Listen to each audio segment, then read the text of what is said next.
noches y bienvenidos a una emisión más de Perspectivas. Enrique, ¿cómo te va? ¿Cómo te va, Belén? ¿Cómo les va a todos? Viernes de personaje, que ya llevamos 2 semanas sin hacer de personaje, fueron repeticiones. Así es, por las vacaciones. Por las vacaciones, exactamente, Semana Santa y Pascua. Pero, Belén, este ya nos gusta mucho, ¿no? Sí. Es un programa que disfrutamos mucho y hoy platicamos con la doctora Guadalupe Ramos Ponce. Vamos a conocer un poco de su trayectoria. María Guadalupe Ramos Ponce es abogada feminista. Tiene una maestría en Administración de la Justicia y Seguridad Pública por la Universidad de Guadalajara. Sus estudios de doctorado los realizó en Cooperación y Bienestar Social por la Universidad de Oviedo, España, con una línea de investigación sobre el feminicidio en Jalisco, obteniendo la mención sobresaliente cum laude. Forma parte desde el 2003 del Comité de América Latina y el Caribe para la Defensa de los Derechos de la Mujer, CLADEM, que es un organismo con estatus consultivo en la ONU que trabaja a favor de la defensa y promoción de los derechos de las mujeres. Y como representante de este, forma parte del Observatorio Ciudadano Nacional del Feminicidio, de la Agenda Feminista de Jalisco. Es conductora y productora del programa de radio Sórico, Sin Género de Dudas, que se transmite todos los sábados de 2 a 3 de la tarde por el 104.3 de Radio Universidad de Guadalajara. Además es columnista del periódico La Crónica de Jalisco. Como académica de la Universidad de Guadalajara, formó parte del grupo interinstitucional y multidisciplinario para el estudio y análisis de la probable emisión de alerta de violencia contra las mujeres en el estado de Jalisco. Ha recibido numerosos premios y reconocimientos. Entre ellos, fue galardonada por el Ayuntamiento de Guadalajara en 2011 con el reconocimiento Irene Robledo García, así como en su edición 2014 en el marco del Día Internacional de las Mujeres y en el 2016 por su destacada labor en la implementación de la alerta de violencia contra las mujeres en el Estado.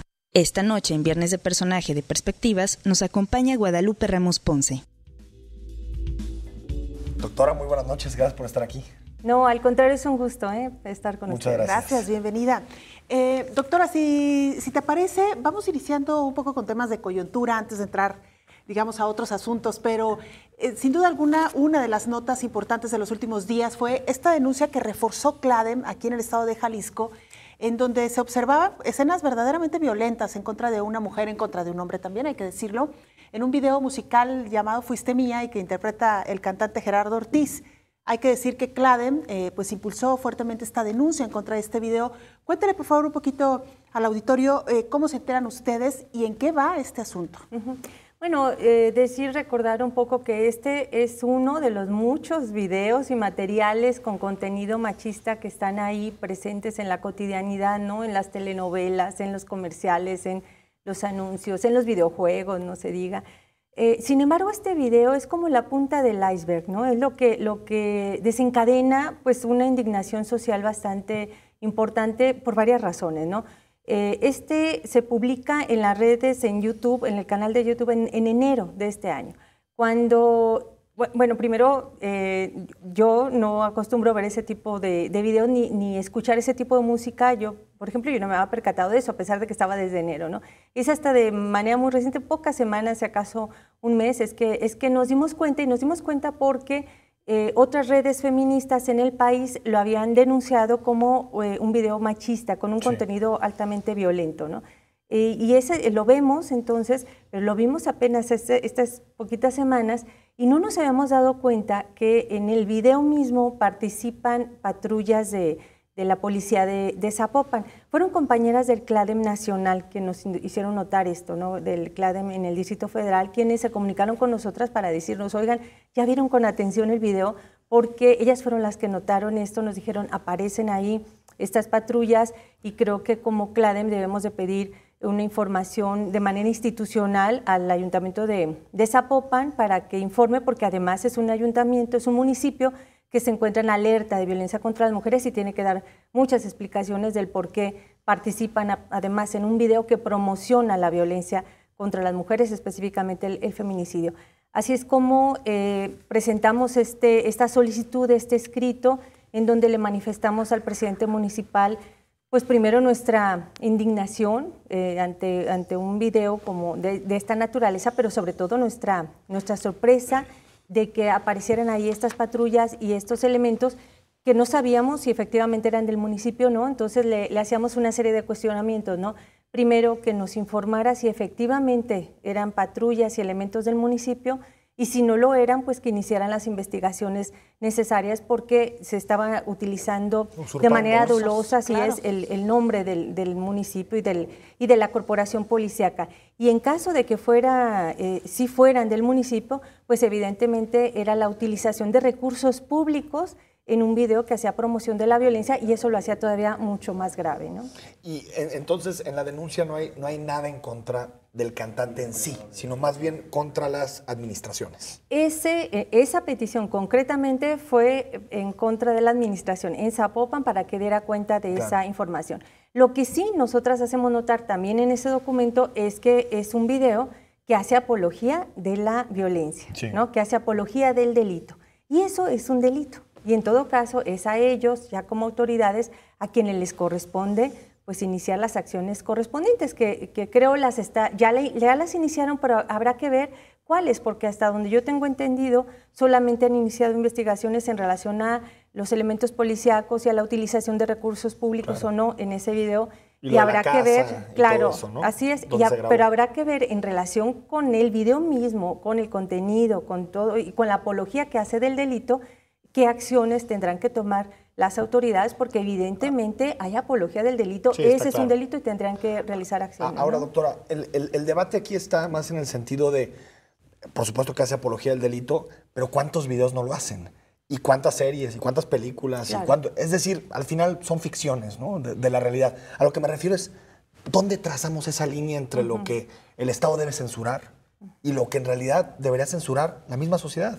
Claro. Sin ver ese tipo de videos, ¿no? Sí, por supuesto. Mira, y hay una línea muy delgadita porque se ha entrado un debate que es muy fácil entrarle a ese debate y luego a la censura, como en los estados totalitarios, ¿no? No sé si es la salida, ¿no? Claro que no es la salida, ¿no? Es el censurar, el prohibir, ¿no? O sea, la política prohibicionista, porque eso es lo más sencillo, lo más fácil, y la criminalización, ¿no? Entonces, no, aquí tenemos que hacer una reflexión mucho más profunda, porque efectivamente eso está ahí en todo, ¿no? Está presente. Entonces, ¿cómo hacemos para generar cambios socioculturales profundos, ¿no? Que permitan que si está ese material, no lo voy a ver. La gente lo condene, ¿no? Que no lo consuma, o sea, que no existan consumidores para ese tipo de material, pero ni siquiera que exista gente que se le ocurra realizar un tipo de material como ese porque va a tener éxito, ¿no? Que diga, no, o sea, ¿a quién se le ocurre en un video, además, en una canción que nada tiene que ver con el tema? O sea, la canción nada tiene que ver con el video, y a quién se le ocurrió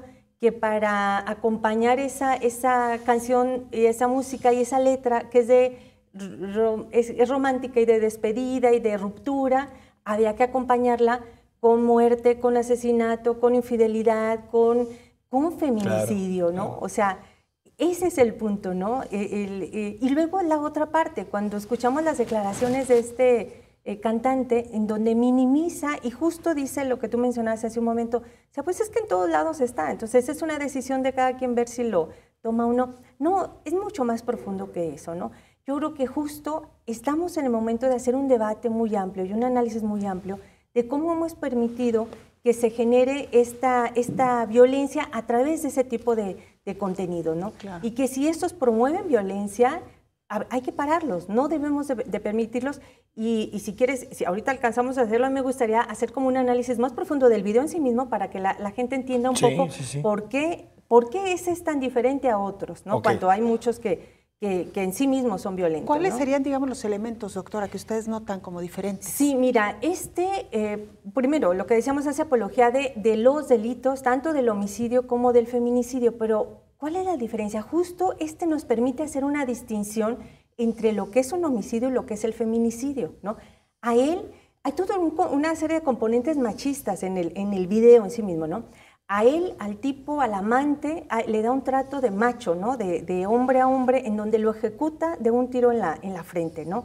Con saña, con sangre, con todo. O sea, la escena es terrible en sí misma, ¿no? Porque es violenta, ahí todo lleno de sangre y todo eso en sí misma es violenta. Pero tú te metiste con mi mujer, porque además es el título de la canción, fuiste mía, desde el tema de la propiedad, ¿no? De las mujeres, y entonces te ejecuto, nada más. Pero ¿por qué a ella no la asesina nada más? ¿Por qué pasa todo lo que pasa en el video?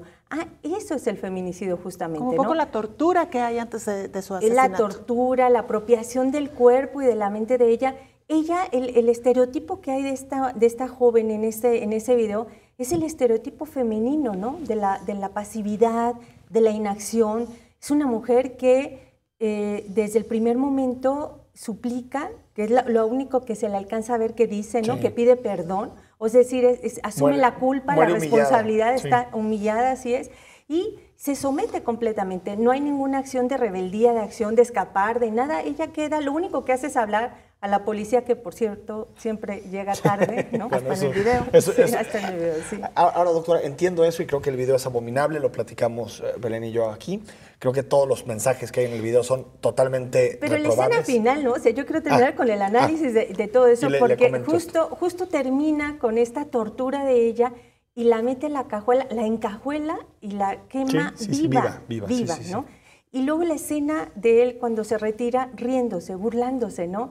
Es como el culmen de todo, ¿no? Es la impunidad presente que también ocurre en la vida real, cuando sabe que no le va a pasar nada. Él no huye, él no corre, él sonríe, va feliz de lo que acaba de cometer. Eso es promoción del feminicidio, de la violencia, y eso es lo que no se puede permitir. Delito, ¿no? Y del delito. Pero también, por ejemplo, hubo un debate que se me hizo muy interesante sobre el grupo Escape de España, no sé si por ahí lo has escuchado, que en muchas de sus canciones hace incitación al delito, sobre todo contra la propiedad privada, contra los banqueros, y se debatió mucho, le pusieron unas multas en su momento, si esa era la solución. A lo que me refiero en el caso de Gerardo Ortiz en específico es censurarlo, bloquearlo, que no se pueda presentar en ningún lugar. ¿Es la solución o más bien el problema son de los 2.5 millones de personas que le dan clic a su video y que se divierten viendo eso? Claro, sí, yo creo que no es la censura, o sea, sí como una medida de reproche, vamos, o de reprobación social, sí ha funcionado el decir, pues se censura y no vamos a permitir que siga, pero en realidad esa no es la respuesta, ¿no? Cuando dialogábamos con el presidente municipal de Zapopan, porque tuvimos una reunión con él para tratar este asunto, y él decía, es que no vamos a permitir que venga y que sea aquí. Y le decíamos, bueno, pues a mí me gustaría mejor que ustedes tuvieran un acercamiento con él y que él hablara en favor de los derechos de las mujeres y que él hiciera promoción de los derechos de las mujeres y esas 20 millones de personas que ya fueron a ver su video escucharan que él habla y que reprueba además el video y que dice, que ofrece una disculpa y que dice, bueno, me equivoqué porque así no es, eso podría tener más efecto que censurar. Pero fue todo lo contrario, ¿no? Él no ha asumido que tenga ninguna responsabilidad y ha dicho, por el contrario, que el video ha servido para hablar del tema del feminicidio, o sea, paradójicamente, ¿no? Exacto. Claro. Abona el debate. Totalmente. Vamos al corte, seguimos platicando con Guadalupe Ramos Ponce.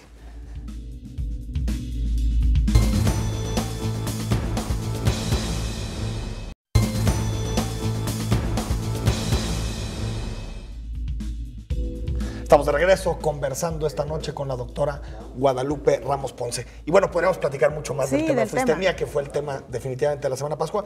Pero te queremos preguntar, doctora, ¿cómo va avanzando la alerta de género? ¿Cómo va este tema? ¿Se están dando resultados? ¿Los recursos son suficientes? ¿Se le está dando la prioridad necesaria a este tema? Sí. Mire, antes de pasar eso, yo quiero concluir porque es como la oportunidad también de generar reflexión en las personas sobre algo, el tema de la posesión y de la propiedad, porque está presente. Nosotras que llevamos una sistematización de los casos de feminicidio, en muchos de estos casos está presente ese componente del control social y del pensar que porque la otra persona, la mujer, es propiedad de la pareja, del esposo, ¿no? Él es el que toma la decisión de privarla de la vida, ¿no? Entonces, sí, esa es una parte que hay que desestructurar, ¿no? Hay que quitarla de la mente y de la cabeza de todos los hombres, sobre todo los hombres, de los varones, que las mujeres no les pertenecen, no son de su propiedad, y si una mujer decide no entablar una relación de noviazgo, no tienen por qué matarla, eso le pasó a Gaby. Que si una mujer decide no continuar una relación de matrimonio, no tienen por qué matarla. De acuerdo. O sea, ese tipo de situaciones que están presentes, muchos de los casos de feminicidio son porque ellas tomaron decisiones en su vida y ellos creyeron que esa decisión no la debía tomar ella y ellos decidieron matarlas. Entonces, esta cuestión del video está presente en la vida real, ahí está, y es algo que hay que desestructurar. No somos propiedad de nadie, no somos la media naranja de nadie y no somos el objeto de control de la vida de otros, ¿no? Entonces, eso sí hay que tenerlo muy claro. Doctora, y lo decíamos un poco en el corte, la raíz es mucho más profunda.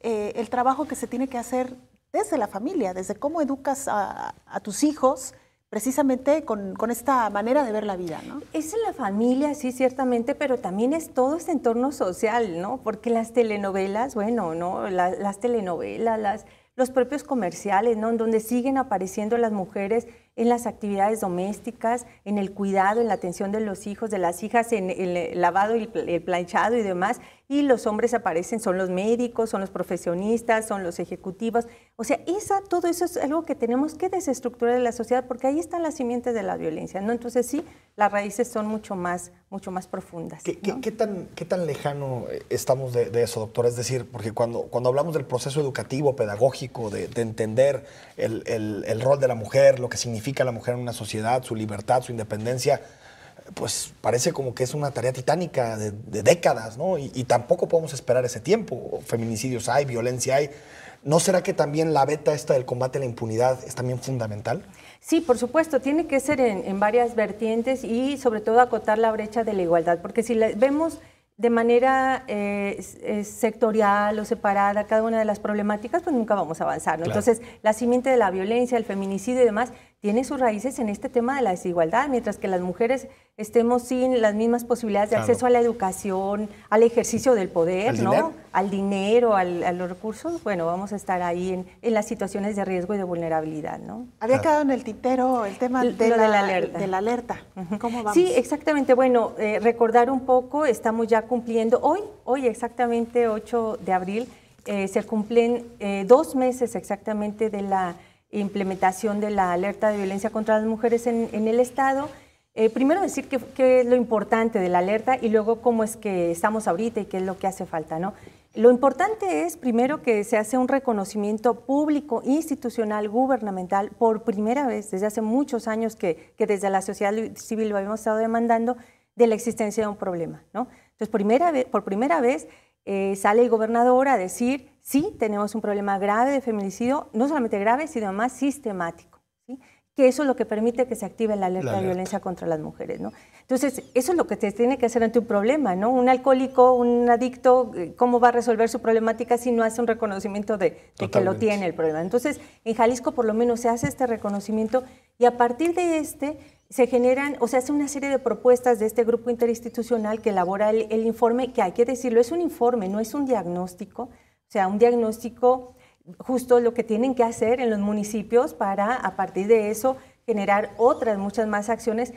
A partir de este informe se detectan como los puntos clave y las zonas clave de riesgo y de mayor peligrosidad y de mayor incidencia de algunos delitos, pero también se abren otras posibilidades de acción, ¿no? Entonces son 17 recomendaciones muy puntuales que se hacen, pero además se hacen 6 acciones de emergencia, de actuación inmediata, ¿no?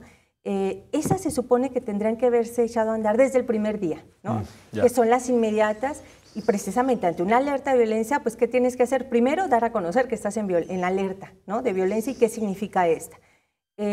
Detectar cuáles son las zonas de mayor riesgo en estos municipios que están siendo alertados y aquellas zonas en donde le haga falta incluso temas de infraestructura urbana, que sí tiene mucho que ver, ¿no? Si hay una zona en donde tú detectas que hay una alta incidencia de delitos y no hay iluminación, por ejemplo, o no hay servicios, no hay acceso a los servicios y demás, tienen que atender de manera inmediata porque eso puede estar provocando la incidencia de esos delitos, ¿no? La otra es el patrullaje preventivo, ¿sí? La otra es la capacitación a personal que toma las llamadas de emergencia, una capacitación con perspectiva de género, porque sí, eso fue una de las cosas que detectamos en este grupo interinstitucional, que no había sensibilidad, que a veces no alcanzaban a darse cuenta de la magnitud de una llamada de emergencia cuando se trata de delitos de violencia intrafamiliar y minimizaban una situación que después podía desembocar en un feminicidio. Tragedia, claro. Y otra de las acciones inmediatas era la creación de la unidad de reacción y búsqueda inmediata de niñas y mujeres desaparecidas, ¿no? Que tiene que ver mucho con la activación del protocolo ALBA. Claro. Así es. Que justo está por estos días, ¿no? Justo está por estos días ya por implementarse, lo acabamos de escuchar. Pero esas son como las primeras acciones, pero hay otras muchas más. Las otras son más de política pública, ¿no? De política pública que son más de corto, mediano y largo plazo. Y esas son... Creo que ahí es donde está justo lo que hablamos hace rato, que si esas tienen éxito, pues vamos a lograr disminuir los índices de violencia, porque si, por ejemplo, una de esas acciones es en las universidades y en la Secretaría de Educación, se haga una revisión completa de las currículas, de los programas educativos y demás, para que se transversalice la perspectiva de género, ¿no? Totalmente. Entonces eso es algo, por supuesto, es de largo alcance, pero se tiene que comenzar ya. Y es que nada más valdría la pena apuntar algo, hablando de estas políticas que son mucho más amplias. Leía por ahí un artículo que tiene que ver con el espacio público, donde pocas veces se considera que es en el espacio público donde las mujeres también sufren violencia, y nos referimos, por ejemplo, al acoso en el transporte público, en la calle, y son cosas que no se ven como, más bien que las estamos viendo como normales y que no pasa hasta nada. Anécdotas. Claro, y que de verdad poco se reflexiona y se hacen acciones para que esto también ya termine de una buena vez, ¿no? Claro, claro. Mira, a partir del año 2007 que entra en vigor la Ley General de Acceso a una Vida Libre de Violencia para las Mujeres, eso es muy importante porque por primera vez se centra en un derecho que es fundamental para las mujeres. El derecho ese es un derecho a vivir una vida libre de violencia. Antes de eso ni siquiera se había reflexionado, ¿no? Ni siquiera se había pensado que era un derecho a vivir una vida libre de violencia. Entonces, a partir de entonces, bueno, se generan una serie de acciones y demás, y en el caso de Jalisco entran en vigencia dos tipos penales. Uno es el hostigamiento y el otro es el acoso. El acoso. Sexual. Son dos, y además hay que distinguirlos porque uno es el que ocurre cuando hay el hostigamiento, cuando hay una relación de verticalidad, o sea, es decir, un profesor, un jefe, o sea, alguien con quien tiene esta relación que se aprovecha además de ese cargo y este puesto de superioridad para hostigar a la otra persona, ¿no? Y en el caso del acoso es el que ocurre en la calle, entre iguales, ¿no? Entonces, pero es un delito. O sea, ahí es donde tenemos que cambiar el mecanismo, ¿no? Entonces, por un lado está la cuestión de la criminalización, que ahí está, pero también hay que hacer los cambios sin que sea, o sea, vamos, no es el derecho penal la respuesta a los cambios sociales. No es porque me van a castigar o no es porque es un delito y no es porque tengo que ir a la cárcel que yo tengo que dejar de acosar, sino porque tengo que entender que es otra vez la cuestión de la propiedad, que las mujeres no les pertenecemos a nadie, ni siquiera en eso. Alguien no tiene por qué invadir mi intimidad con decirme absolutamente nada. Claro, ¿no? aunque al principio las sanciones ayudan mucho, ¿no? Por supuesto. Para fomentar cierto tipo de comportamientos. Claro. Doctora, ¿no cree que todo el anuncio de la alerta de género fue muy mediático? El gobernador vio el tema particularmente. Pero, por ejemplo, ya cuando te vas al tema del dinero, $8 millones de pesos. Son 22. 24 millones de pesos, perdón. ¿No cree que es muy poco dinero para este grave problema? Porque tú dices, bueno, hasta el Sescal tiene más dinero que eso. Dices, y lo pones como prioridad uno, pero cuando ves el presupuesto no es prioridad uno. Por supuesto, ¿no? De acuerdísimo con eso, porque ahí es donde tú luego no encuentras como dices, una correlación. Por supuesto, ¿no? Yo creo que ahí es donde tienen que haber cambios también de chips ahí al interior de quienes les toca ejecutar todos estos programas, todas estas acciones, y que de veras exista más que voluntad política, voluntad económica para hacer esto, ¿no? Mira, yo te pongo un ejemplo muy claro. Cuando se estaba discutiendo en el Congreso del Estado el tema de un préstamo, si recuerdan esto, que tuvo toda una discusión ahí sobre un préstamo y que lo iban a repartir y demás, ¿recuerdan ustedes que se hubiese mencionado un solo tema sobre las mujeres y que eso lo iban a destinar para... Y fue justo cuando se crea... yo lo recuerdo perfecto porque estoy en el tema, estoy revisando esto. El viernes anterior había el fiscal anunciado con bombo y platillo la creación de la unidad especializada para la atención de los delitos de violencia contra las mujeres. Una unidad especializada para eso. El lunes siguiente, martes, no sé, en los días siguientes se estaba discutiendo en el Congreso, defendiendo el presupuesto que querían para la Fiscalía y todos los argumentos que escuché ahí eran de armamento, de personal, o sea, de muchas cosas que nada tenían que ver con las mujeres y con esa unidad que acababan de crear, y que ahí tenía un argumento excelente para decir, tengo una unidad a la que le voy a meter dinero, y no lo hicieron, ¿no? Es que es el riesgo, que se quede como un gatopardismo, que al final todo se coloque en su distintivo, estamos con las mujeres, y que estructuralmente y económicamente no hagan nada. En los hechos, ¿no? Vamos al corte. Regresamos.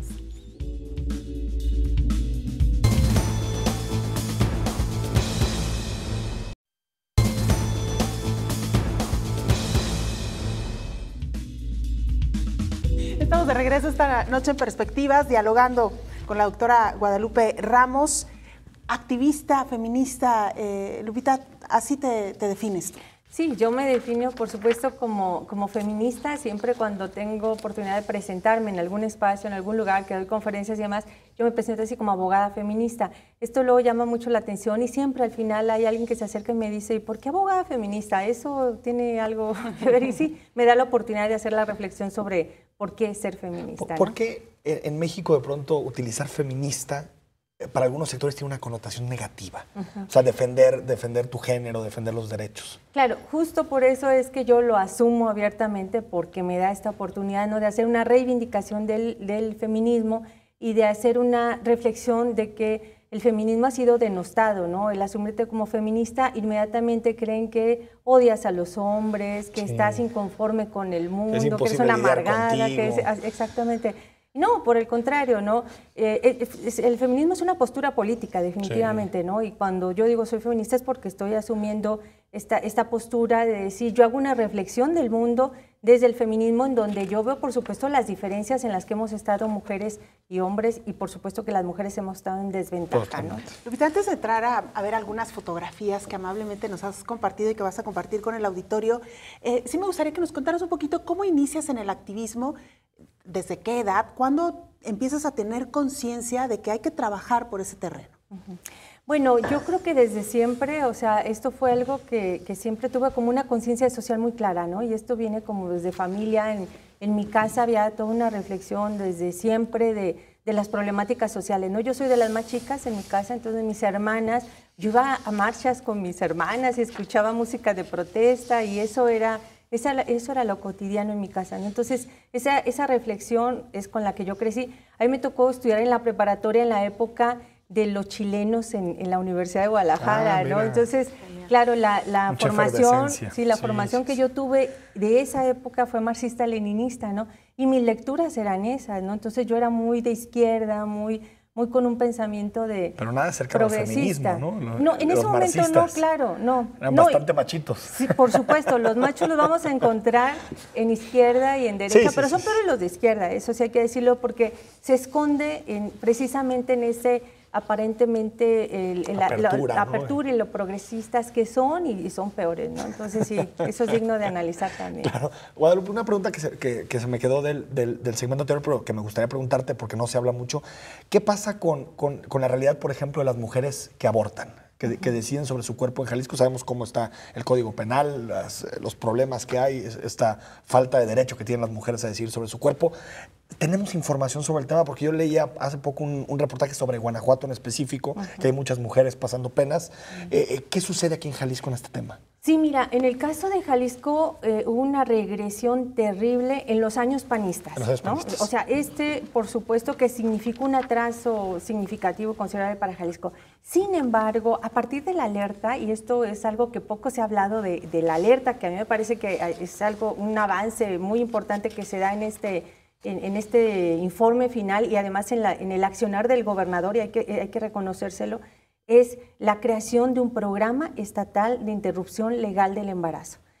Eso viene en la alerta. Mira, y eso se les pasó a todo el mundo, no lo han hablado. Y qué bueno que luego no se hable, porque luego los grupos fundamentalistas y de derecha empiezan ahí a bloquear, a interrumpir cosas que no. Entonces, no tiene caso. Lo que sí tiene caso es que lo implementen y que sea real. Y yo lo escuché de viva voz al gobernador dar instrucciones al secretario de Salud, decirle, no quiero cuestiones moralinas aquí, estas son decisiones de Estado y se tiene que respetar la aplicación de la norma 046, que es todo el tema de la violación sexual, de la violencia sexual, y que los embarazos productos de una violación sexual pueden ser interrumpidos en las primeras 12 semanas, y va a haber todo un programa estatal para que no existan vericuetos de nada. O sea, las mujeres, las niñas, sobre todo son niñas, eso es lo más desafortunado, quienes se encuentran en esas problemáticas tengan acceso a una interrupción legal del embarazo de manera protegida. ¿Pero solamente en esos casos? Solamente en esos casos, pero me parece que es un gran avance porque comenzamos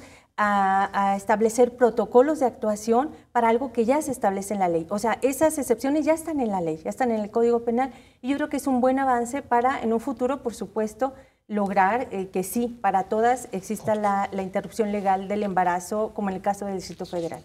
Pues vamos a las fotos, ¿no? Vamos a ver Belén, algunas antes que de nos las coma el programa. fotografías que El nos tiempo. compartió la doctora Guadalupe Ramos. ¿A quién tenemos ahí en pantalla, Mira, doctora? ese es mi mamá y mi papá. O sea, quise comenzar mira. por presentarles a ellos porque, bueno, yo creo que son mis referentes, ¿no? Mi referente, mi mamá, mi papá, ahí están.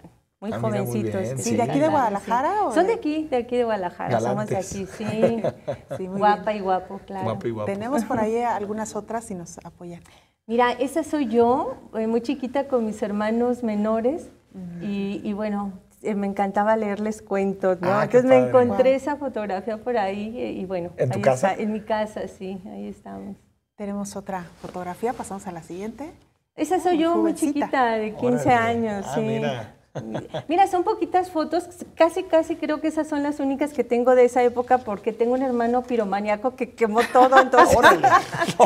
No es piromaníaco, pero estábamos muy chicos, muy chiquillos, cuando en Ay. alguna ocasión jugando quemó justo todas las fotografías, Sí, entonces ahí hijo. quedaron los recuerdos familiares. Esa debió haber sido que por la década de los 70, por ahí más o menos, o Sí, 70s, ¿no? sí, yo soy del 63, yo nací en el 63. Bueno, ese es mi hijo, y a propósito Wow. de los embarazos, y por eso quise compartir esta, porque luego creen que las feministas odiamos la maternidad y todas esas cosas. No, Esos lo que son buscamos, mitos, sí, por claro. supuesto, es el derecho a decidir de todas las mujeres. Y bueno, yo les Qué bonita comparto, foto. Está sí, preciosa. esto que Qué bonita foto. es mi hijo y esperando yo a mi hija, ¿no? Tengo un hijo y una hija, ¿no? Preciosa Y estoy- foto. sí. Y son ellos dos, justo, mi hija es Viridiana y Jaime Alberto, ¿no? Mi hija está en la preparatoria y mi hijo cursando la carrera de Derecho, sigue los pasos de mira, la mamá. abogado. Sí. Bueno. Tenemos más fotografías que vamos a ir pasando. Ahí. Ese es mi 50, yo tengo 52 años y bueno, a mí me encanta festejar la vida y Qué bueno, bueno. hace 2 años que los Y cumplí. presumir la edad también, Y presumir la ¿verdad? edad, me encanta, por Porque luego las supuesto. mujeres por ahí también Sí, se quitan hay algo años. de conflicto. No, esos son estereotipos. Es mi familia completa, es Jaime, mi esposo, mi hija Viridiana y Jaime Alberto, mi hijo. Ah, qué Que padre. tu esposo es académico de la Es Universidad de académico, Guadalajara. sí, así es profesor en la Universidad de Guadalajara, es médico, trabaja en el Hospital General de Occidente, médico internista. Tenemos más fotografías. Esas son todas mis hermanas, es una familia numerosa, somos 11 de familia, 8 mujeres y 3 hombres. Es ahí pues solo ya con mi mamá, ¿no? Mi papá hace algunos años que falleció. Vamos a ver la siguiente. Bueno, esas son algunas acciones que hice compartirles más como de la lucha política, sí, de mi vida, de la cuestión personal, pero más de lo que hacemos. Esta fotografía tiene que ver con una capacitación que dimos a familiares de una víctima, esta es la familia de Imelda Virgen, que luego ellos cuando se enfrentan a una situación como esa, alguna vez me dijeron ellos, no sabemos ni qué es feminicidio, ¿no? Ni qué es esto, entonces fue pues explicarles un poco cómo es esta violencia de género, porque sobre todo fue muy importante para los niños y las niñas de la familia que no entendían por qué su tío había asesinado a su tía, ¿no? Entonces, pues sí, tratamos de acercarnos a las familias. procesar así, ese sentimiento. Procesar, así es. Acá estoy con una compañera activista también, Imelda, en Marrufo, en Ciudad Juárez. Esa es la cruz de los feminicidios que está ahí en Ciudad Juárez, la cruz de clavos. Tremendo. Sí. Ese fenómeno también terrible, ¿no? Sí, Lo que sí, ocurrió sí. en Ciudad Juárez. Ciudad Juárez. Bueno, las marchas, ¿no? Hemos salido a las calles, nos hemos apropiado de las calles y eso es muy, muy importante. Ahorita les voy a platicar porque próximamente, el 24 de abril, tenemos una jornada nacional. Esta es una movilización que vamos a hacer a nivel nacional en repudio de todas las violencias machistas. Mira. Y el 24 de abril salimos aquí y en todo el país. Ay, ¿cuántas personas están esperando que se movilicen? Sí, no, pues es miles, ¿no? Miles, sí, claro. Y bueno, orgullosamente feministas, Feministas, claro. como debe ser. Sí, por supuesto. Tenemos- Son las compañeras de CLADEM, ¿no? Que ahí están. Esto a propósito del aborto, esta fue una acción que realizamos afuera del Congreso del Estado en un día 28 de septiembre, que es el Día Internacional por la Despenalización del Aborto en América Latina y el Caribe, y realizamos ahí una acción, ahí estamos dando información a quienes se acercaban sobre el por qué estábamos haciendo esta qué miedo le exigencia. tienen los políticos a este tema, ¿verdad? Del Sí, aborto. tremendo, De sí. posicionarse ambigüedad tras ambigüedad. y Claro, es ignorancia pura. es ignorancia. Sí. Bueno, este es un reconocimiento reconocimiento. recién que nos acaban de otorgar en Guadalajara, En ¿no? Guadalajara, sí. Sí. Por ahí vamos a ver algunas otras más. No sé si quedará alguna por ahí. Ahí está. Bueno, esa también me pareció muy importante compartirla porque es la primera acta, nosotras formamos parte de este proceso de lograr el primer matrimonio igualitario en Jalisco, ganamos ese amparo con el apoyo de un abogado litigante que es Carlos López Asensio y bueno, como CLADEN llevamos el caso y otros casos más y esa es la primera acta que además estamos ahí firmando como testigas. Y creo que tenemos una más, ahí está. Bueno, es esa que formo parte compañera. de aquí, compañera. Colega radio, y además sí. de aquí de Radio Universidad. De Radio Universidad de Guadalajara. Doctora, viendo tus fotografías, te quiero preguntar, ¿cambia o no la dinámica de una mujer feminista en su entorno familiar, en su entorno personal? Yo no sé si por ahí alguno de tus hermanos te haga bullying, porque a mí me hacen bullying de distintas hermanas y hermanos, de distintas maneras. Pero bueno, de repente se suele pasar en las familias. ¿Y cómo es tu relación, tu dinámica con tus hijos, la manera de educarlos? ¿Tienes un hombre, una mujer? ¿La relación con tu esposo? ¿Cómo manejas todos estos asuntos? Claro, cambia todo, por supuesto, ¿no? Para una misma, porque una vez que comienzas a mirar el mundo de otra manera, te quitas como este velo oscurecedor que te normaliza justo la violencia y todo, y luego ya le encuentras a ver a todo, dices esto es machista, esto no es así, y luego eso lo transmites, ¿no? Entonces hay ocasiones en que de pronto también te dicen en tu casa, oye, no, bájale, ¿no? Ya, eso no, o también... o esto de estar mirando siempre cuestiones sociales. Alguna vez me tocó, por ejemplo, el ver que la gente tire la basura o esas cosas, yo no me puedo quedar callada, ¿no? O sea, yo siempre digo y todo, entonces, pero a veces también he estado en situaciones de riesgo por eso, por siempre decirlo, entonces también en casa me dicen, oye, bájale poquito porque también... Piensa mejor tus batallas. Claro, así es, ¿no? Entonces, sí, son situaciones que una tiene que reflexionar muy bien en el tema de la seguridad, cuando te asumes no solamente como feminista, sino como defensora de los derechos humanos, luego ya no solo eres tú, sino también los riesgos que llevan las demás, ¿no? Y los ¿Fue demás. complicado encontrar a una pareja que entendiera tu manera de ver la vida? No, porque en mi caso, él y yo somos compañeros de vida desde toda la vida. Tenemos muchos años, crecimos juntos en esto y él también con esta formación, ¿no? Entonces, bueno, pues ha sido así como muy similar, pero por supuesto que no es fácil cuando en una sociedad como esta, misógina, patriarcal y todo hace justificar para que un hombre y una mujer tengan roles tan diferenciados que luego en parejas como la nuestra, que no ocurre eso, luego la sociedad no lo puede ver bien, ¿no? El que, claro. ¿Por qué no hace de comer ella? O ¿por qué él tiene que barrer? O ¿por qué? ¿Sí me explico? Los hombres que hacemos de comer también está padre. Claro, por supuesto. No, sobre todo delicioso. ¿Sabes qué? Algo que él ha disfrutado, y lo hemos disfrutado mucho, es el crecimiento y el cuidado de los hijos y de las hijas, ¿no? Él ha sido un papá de tiempo completo. No hay nada más bonito que hacer todo, ¿no? Es maravilloso. Claro, o sea, estar con los hijos, trabajar, ¿no? Ser una persona que pueda hacer... Doctora, nos decía, te definías como feminista, pero más allá de esa definición, izquierda, derecha, liberal, conservadora, por lo que entiendo, ¿estás de acuerdo en participar en las instituciones? ¿Lo haces? Es decir, no tienes esta veta de no participar en las instituciones. ¿Cómo te definirías más allá del feminismo? A ver, esta cuestión de participar en las instituciones también ahí hay una cuestión... O colaborar o cooperar, de alguna forma, ¿no? Veo amparos, veo que participas en el comité multidisciplinar, es decir... Claro. Que no niegas al gobierno, digamos. No, claro, porque justo hay que generar los cambios ahí. O sea, nosotros tenemos un principio básico que es utilizar el derecho como una herramienta de cambio, ¿no? Entonces, el derecho, pero hay que saber utilizarlo también, porque si yo salgo a la calle a gritar y me manifiesto, pero no hago una acción jurídica, pues ¿de qué me va a servir? ¿No? Pero entonces, ¿sí crees que en los gobiernos puede haber cambios? A eso me Por refiero. supuesto, no, claro, y hay que generarlos, hay que transformarlos, hay que cambiarlos, pero no solamente en eso, porque a lo que aspiro es un cambio mucho más profundo, ¿no? Una sociedad patriarcal, neoliberal, capitalista y demás, pues esa oprime a todo mundo, ¿no? Entonces, pero si eres de izquierda, entonces también. Por supuesto, por supuesto. Y antes de irnos a la pausa, hablando de instituciones, hablábamos del gobierno, pero hablamos también de la Comisión Estatal de Derechos Humanos. ¿Qué evaluación haces de este organismo? Bueno, es terrible, ¿no? Yo fui visitadora general en la Comisión Estatal en la época de Guadalupe Morfín y me da mucha tristeza primero, ¿no? La forma en que ha ido decayendo, pero también hago una reflexión crítica muy profunda de esa institución.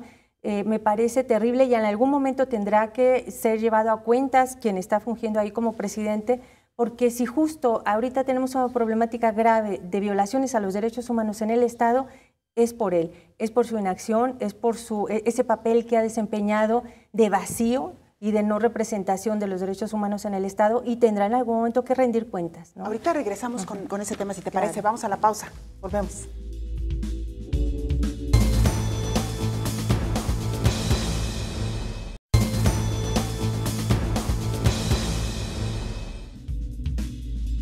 Estamos de vuelta en Perspectivas.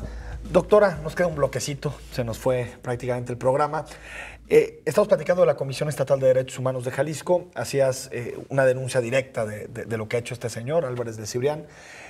Pero, digamos, va más allá de este tema. Es decir, el hecho de que este hombre haya estado, creo que son 9 años ya, ¿no?, al frente, tiene que ver con un acuerdo político. Lo han querido mantener los partidos políticos. Él no se ha quedado solito, ¿no? Claro, evidentemente hay alguien que le conviene que sigan las cosas así, ¿no? Que no exista una defensa real de los derechos humanos, porque él ha sido cómplice de esas violaciones. Él ha sido cómplice de esas autoridades que son violentadoras de los derechos humanos, ¿no? Entonces, claro que les conviene que siga así. Pero yo digo, ¿a quién le conviene de verdad de eso? En una sociedad democrática, esa es una parte que no han reflexionado. Mira, yo creo que el nivel de avance en una sociedad democrática se ve por el respeto a sus derechos humanos. Totalmente. Entonces, mientras sigamos con una representación así y con las violaciones graves a los derechos humanos que tenemos, bueno, estamos en los suelos, ¿no? Entonces, ¿a quién le conviene en realidad que como sociedad, como Estado, le estemos debiendo a los derechos humanos? Les conviene a corto plazo, ¿no? Porque dicen, para que un ombudsman no me pueda estar moviendo, señalando, cuestionando, mejor alguien que me aplauda. Porque él, cuando lo tuvimos aquí, se la pasó aplaudiendo a todos los políticos de Jalisco, diciendo que aquí había un respeto irrestricto a los derechos humanos. Sí, no, la realidad es totalmente diferente, ¿no? Hay desapariciones de las que él no habla, hay violencia a los derechos humanos de las mujeres de las que él no habla, hay toda una problemática de violaciones a los derechos humanos que él no habla, ¿no? Claro. Entonces, ahí hay un vacío. Bueno, pues tremendo el tema y todavía podríamos hablar más, pero también tenemos otra sección, Enrique, que nos gusta mucho porque nos ayuda a conocer más a nuestro personaje invitado. Y te quisiéramos preguntar, ¿cómo te defines ideológicamente? Pues así como feminista. Feminista, ¿no? Total y absolutamente. Sí. ¿Cuál es tu libro de cabecera? Mira, los absolutos nunca me han gustado, entonces cuando pensé en esto de cuál era mi libro de cabecera, digo, bueno, pues es que en realidad son muchos, pero hay unos que de repente cuando los leí me marcaron. El de la madre, justo porque lo leí en esa época de la preparatoria, el de la madre de Máximo Gorki, en esa época muy revolucionaria mía, y uno que encontré en un botadero de libros, en una época que yo no era feminista, y que encontré a La mujer rota de Simone de Beauvoir. Justo en la época preparatoriana, en un botadero de libros, me lo encontré, lo leí, me gustó, y yo aún no era feminista y como que me fue abriendo el camino. ¿No? Sí. Ya era como destino. Sí, ¿Con claro. qué personaje de la historia te identificas? Mira, es igual, no busco personajes en la historia, busco mujeres, eso sí, mujeres y las rescato también de la historia. Me he dedicado como a recuperar las historias de mujeres que son valiosas y que la historia se ha encargado de invisibilizarlas, ¿no? Escribí hace tiempo un artículo junto con Jaime, mi esposo, hicimos un artículo sobre Matilde Montoya, que es la primera médica mexicana, y rescatamos su historia, que es valiosísima. Y mujeres recientes, ¿no? También me gusta escuchar y que sean mi referente las mujeres de la cotidianidad. Una compañera de Clarem que recién murió, Magali Pineda, que es una referente feminista latinoamericana.